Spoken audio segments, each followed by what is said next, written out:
Hashmap is a boutique consulting firm focused in the data and cloud space. And our main focus is around accelerating business outcomes for our clients and around data and cloud.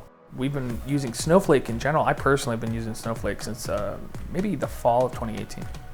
The tools we used before we started using SnowAlert were just the built-in services that the cloud provided. The things that we could have used to identify a concern were buried with thousands of other logs just tracking simple things like someone accessing data or just opening a web page.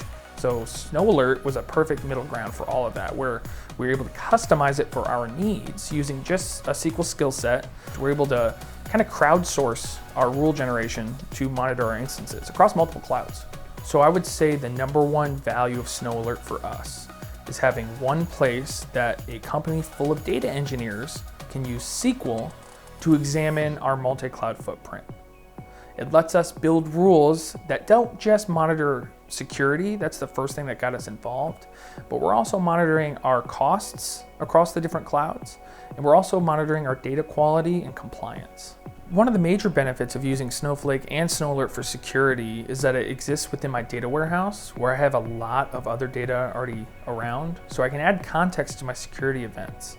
So the cost control, I can marry our usage in AWS or in GCP or in any of our sources that we're ingesting to actual cost rates and identify when things are looking a little out of whack, when we're overrunning our rates, so we can make informed decisions.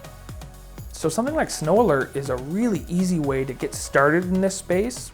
That up front, we had all this data, but we didn't even know how to begin to build these rules or have a base set of what we should be looking for. So with SnowAlert, a little bit of training wheels, but it's SQL based, so it's still very flexible.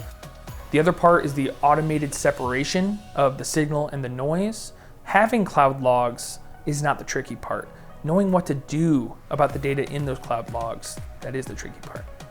So Snowflake and SnowAlert allows you to get to the needles in the haystack really, really quickly.